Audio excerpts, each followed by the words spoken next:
Welcome back mga kalingap. Tayo ay patuloy pa rin update dito po sa ating sinusubaybayang tatlong magkakapatid na mayain na tinatawag na Marias. Bago pa lang kayo sa ating channel, muli kayo inaanyayahan ko namin na paki-like, subscribe para sunod na mga update sa mga trending videos ng Team Kalingap. At Miguel shout out dito po sa ating founder ng Ama ng Kalingap, Kuya Bal Santos Matubang, at ating Edna Vlogs at Kalingap Rap. At patuloy yung suportahan ang mga upload ng Team Kalingap. Sa atin pong patuloy na pagtalakay dito po sa ating channel, ito pong misteryosong ama ng tatlong mayaing magkakapatid. At bira na lamang itong nakita sa vlog. Sa isang vlog ay napansin at nakita ito pong ama ng Tres Marias. At nandito na nga napansin itong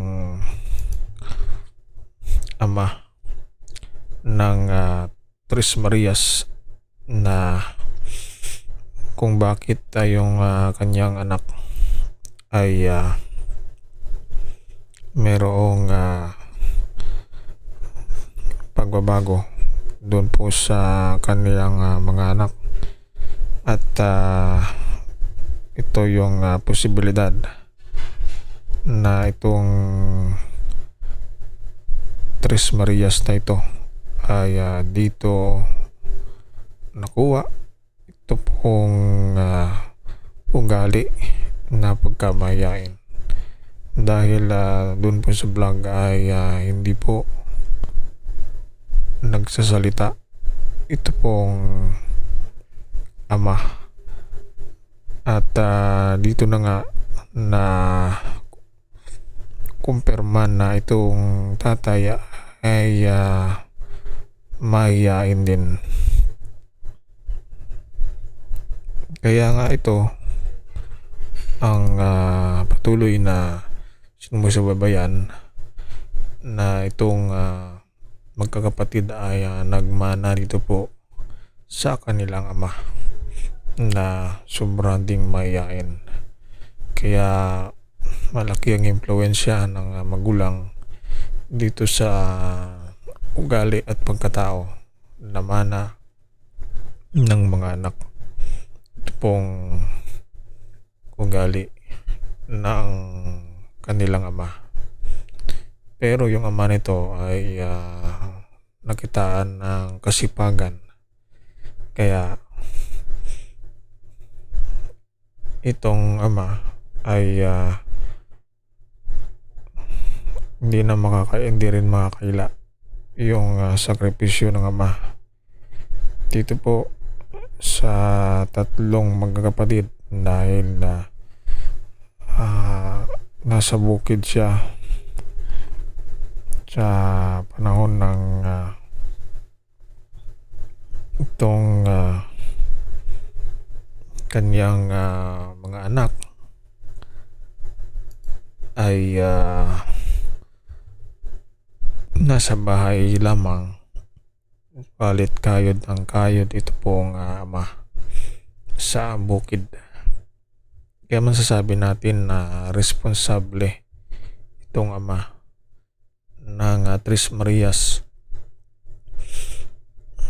Kaya ito ang ama ay may ugaling hindi rin matutumbasan. Kaya ito ang patuloy na inaabangan ng karamihan, itong pagbabago sa ugali ng tatlong magkakapatid na ito habang sila ay patuloy na tinutulungan ni Kalingap Rap. Ay ito na rin ay Hindi rin matatawaran itong ginagawa ni Kalinga Prab na pagtulong dito po sa tatlong magkakapatid na magbago ang kanilang buhay, na balang araw sila ay makisalamuha habang sila ay tumatanda at makatapos ng kanilang pag-aaral. Ito lamang yung hangad ni Kalinga Prab, na magbago ang buhay ng tatlong magkakapatid at pakatulong ito po sa kanilang mga magulang, na ito yung pangarap, karoon ng magandang kinabukasan itong magkakapatid na ito pang hindi mapariwara ang kanilang buhay. May mga pangarap din itong magkakapatid na alam natin na sila ay nagkaroon lamang ng hindi magandang kinagisnan sa kapaligiran dahil hindi sila na-expose sa maraming tao at sila ay sila lamang na magkapatid ang nagsasama-sama, kaya nagkaroon ng ganitong pag-uugali sa kanila. Pero ang lahat ng ito ay may pagbabago sa tamang panahon at sa tamang pagkakataon, unti-unting magbabago rin takbo ng kanilang buhay.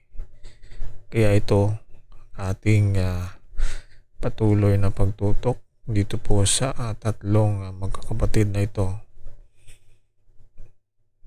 Hindi lamang yung tatlo na ito na babae ang dapat na tulungan din. Mayroon silang bunso na mahiyain din.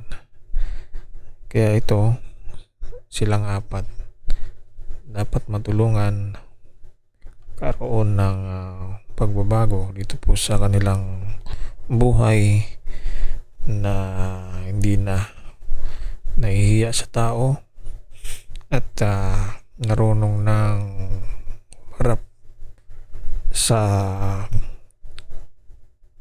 madla. Itong pagbabago na ito ang inaantay ng karamihan. Unti-unti rin na ito magbubunga hanggang sa huli. Ito ang update natin. Salamat po. Pakisuportahan po ang Team Kalingap One Family. Maraming salamat po sa inyong pagsubaybay.